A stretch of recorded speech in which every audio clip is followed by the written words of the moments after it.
4 ng hapon. Ang init. Grabe na ang init dito. Bala yan guys, bubuhusan ko ng tubig. Didiligan ko.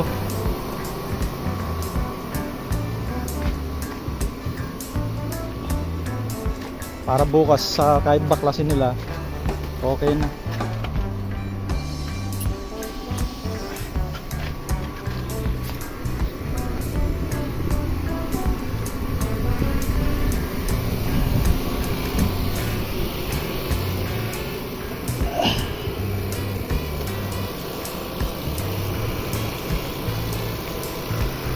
Pati tubig parang pinakulo. Ang init.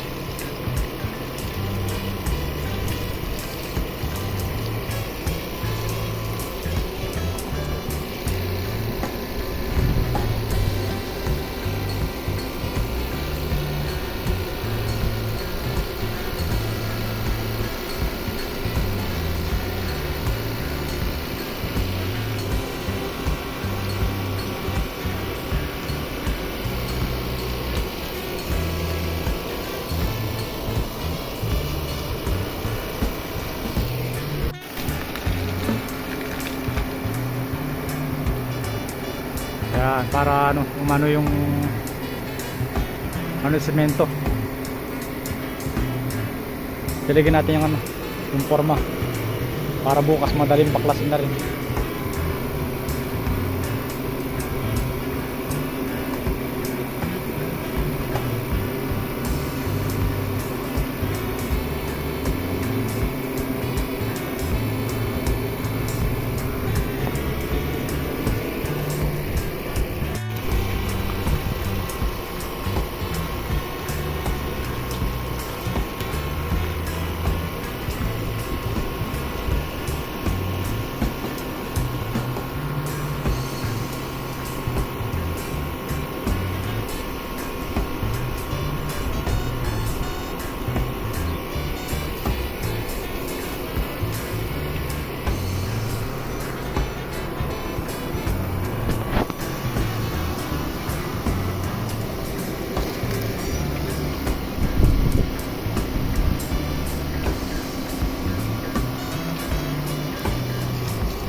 yun, tapos na yung ano, pagtilig ng ano, mga poste.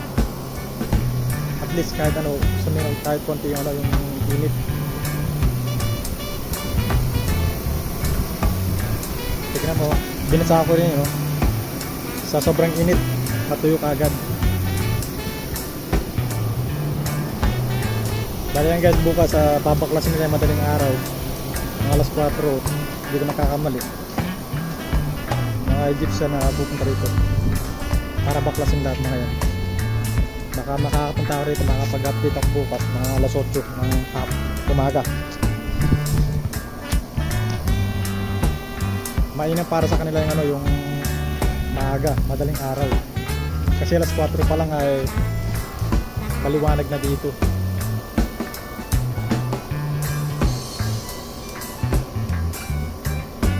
Advantage din sa kanila yun para ano, hindi sila masyadong mainitan.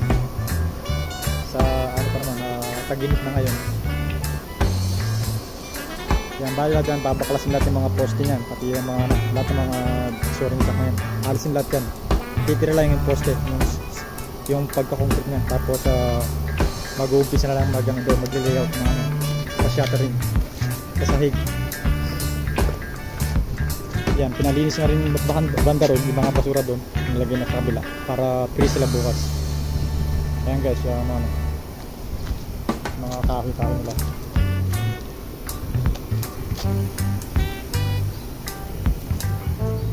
Dahil ito guys, ito yung pang-ilalim niya.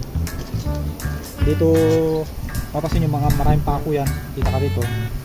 Ayan, may pako dun sa kabila. Yan, yan. Every 1 meter meron yan yan, pahaba dun, pahaba, puro pahaba yan hanggang doon sa dulo. Tapos dito naman yung sinasabi kong may pako rito, ilalagay niya yung ano, yung shoring jack sa taas para hindi siya mahulog o tumumba yung mga shoring jack.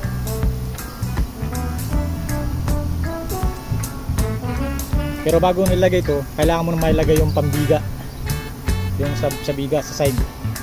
Para yan, mga post, ang tawag nito, yung forma nito, para yan, may level na ako dyan, dito. Bawat poste may level yan, may linya na yan. Kukuha na siya ng ano, yung pinakataas niya. Halimbawa dito, lalagay namin 3 meter yung taas niya, yan. May nakabang na ako ng level dito, linya. Ito guys, ito yung linya ko. Mula dito 1 meter pababa, mula dito sa 2 meter naman. Paikot yan. Ginamitan ko na yan na cross level para walang kawala. Ay yung linya na kami dito.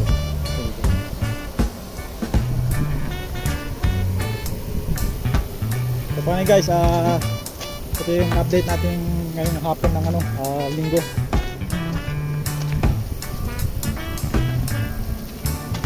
Bukas update tayo ulit sa taas kung ano magagawa nila hanggang bukas ng umaga.